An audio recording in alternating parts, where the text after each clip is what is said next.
सबको जय मसीह की। प्रभु के नाम को महिमा मिले। प्रभु ने पिछले दिनों पर हमें संभाला, रक्षा किया, हमारा हर एक ज़रूरतों को प्रभु ने पूरा किया है। हालेलुया। हमें उस प्रभु में, वचन में, मसीह में, संगति में आगे बढ़ते जाइएगा। प्रभु आप हर एक को आशीष दे। मैं रूत के जीवन से कुछ बातों को मैं बताना चाहता हूँ। उससे पहले जो एलीमेलेक और नहोमी दोनों बेथलेहम से मोआब देश में जाकर वहाँ पर परदेशी होकर रहने लगे। वहाँ उनके दोनों बेटे थे। उनके एक का नाम जो महलोन था, दूसरा का नाम किल्योन। वो जो उनकी वहाँ पर एलीमेलेक का मृत्यु होने के बाद जो नहोमी ने अपने दोनों बेटे के लिए उस मोआब स्त्री से, मोआब देश की स्त्रियों से शादी करवाया।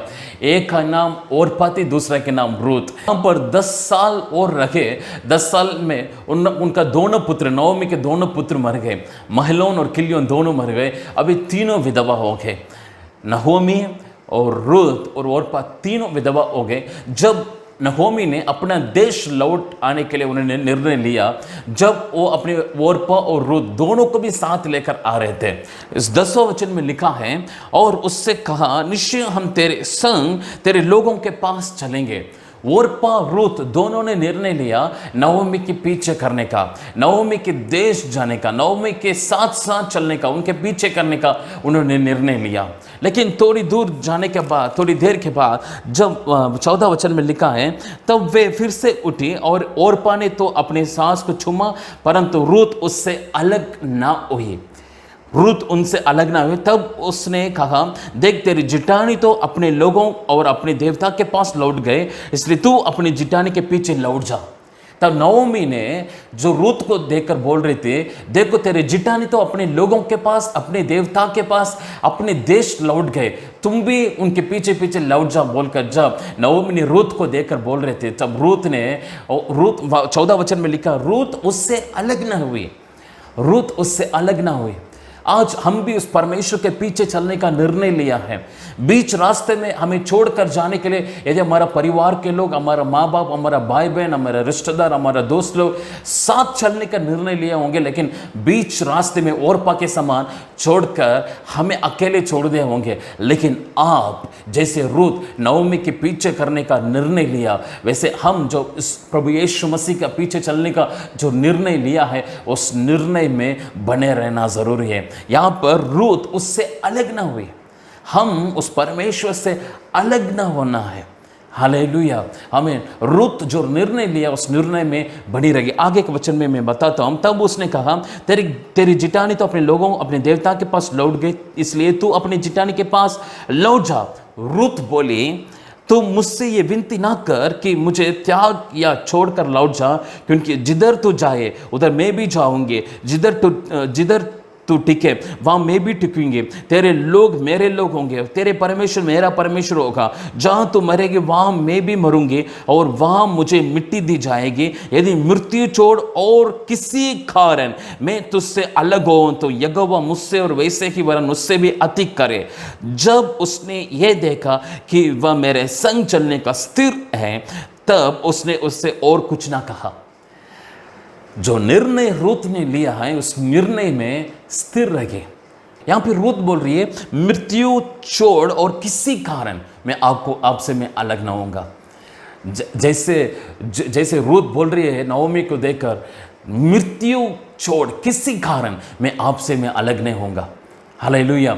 जब नहोमी ने देखा रूत उस निर्णय में स्थिर है बोलकर, उसके बाद उससे और कुछ नहीं कहा। हालेलुया। आमीन। हम जो निर्णय लिया उस परमेश्वर के पीछे चलने का, उस निर्णय में स्थिर रहना बहुत ज़रूरी है। उस निर्णय में स्थिर रहेंगे। परमेश्वर आपके लिए बोआज को रखा है। Boaz is waiting for you. जो बोआज जैसे आशीष प्रभु हमारे लिए रखा है, जो उस निर्णय में स्थिर रहेंगे, रूत सोची नहीं होगी वहाँ पर मैं जाऊँगी। वहाँ पर एक जो करोड़पति, दूसरा अध्याय का पहला वचन में लिखा है, नहोमी के पति एलीमेलेक के कुल में उसका एक बड़ा धनी कुटुंबी था, एक बड़ा धनी कुटुंबी था। एक करोड़पति, एक अरबपति से, बोआज से रूत का शादी हो रही है। रूत ने सोचा भी नहीं होगा मैं वहाँ पर जा रही हूँ, लेकिन मेरा भविष्य कैसे रहेगी, मैं कैसे रहूँगी बोलकर एक सवाल के साथ वो गई होगी। लेकिन वहाँ पर बोआज उनके लिए इंतज़ार कर रहे थे। उसके बाद अब आगे का अध्याय में आगे का दूसरा अध्याय 10वां वचन में लिखा है, जब वह भूमि तक झुककर मुंह के बल गिरी और उससे कहने लगी, क्या कारण है कि तूने मुझ परदेशन पर अनुग्रह की दृष्टि करके मेरी सुधि ली है। यहां पर रूत जब बोआज को देखकर रूत पूछ रही है, क्या कारण है आपके अनुग्रह का दृष्टि मुझ पर हुआ।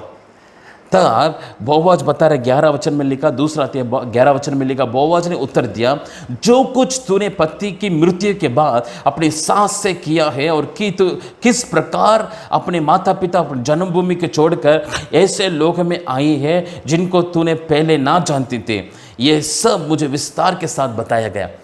तब बोआज बता रहा है, एक ही कारण है, इस कारण की वजह से आपके ऊपर मेरा अनुग्रह का दृष्टि हुआ। वो कारण क्या था?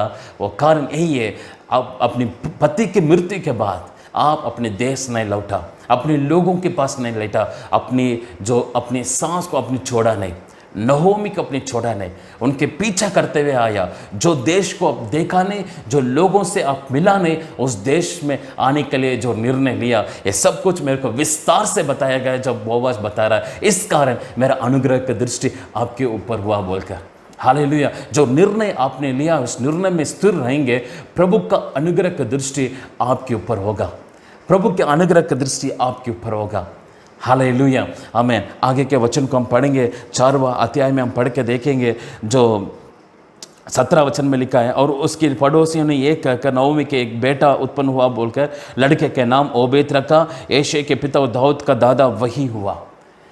रूत और बोआज के द्वारा ओबेद उत्पन्न हुआ, ओबेद के द्वारा यिशै, यिशै के द्वारा जो दाऊद, उस दाऊद की वंशावली में प्रभु यीशु मसीह का जन्म हो रहे। आप प्रभु के पीछे चलने का निर्णय लिया है, किसी भी कारण, मृत्यु को छोड़ किसी कारण हम उस परमेश्वर से अलग ना हो जाए। अब जहाँ भी सेवकाई कर रहे हो, जहाँ भी आप विश्वास में आगे बढ़ रहे हो, प्रभु को मत छोड़िएगा।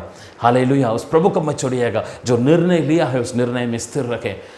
हालेलुया। प्रभु आपके लिए बोआज को रखा है, एक आशीष को रखा है, एक आशीष की आपके द्वारा कई लोग आशीष पाएंगे। हालेलुया, हमें रूत के समान जो निर्णय लिया उस निर्णय में स्थिर रखे। प्रभु का अनुग्रह की दृष्टि आपके ऊपर होगा, आपके द्वारा लोग आशीष पाएंगे। बोआज आपके लिए इंतज़ार कर रहा है, बोआज जैसे आशीष आपके लिए इंतज़ार कर रहा है। निर्णय में स्थिर रखें। प्रभु आप सबको आशीष दे इस वचन के द्वारा। God bless you. जय मसीह की।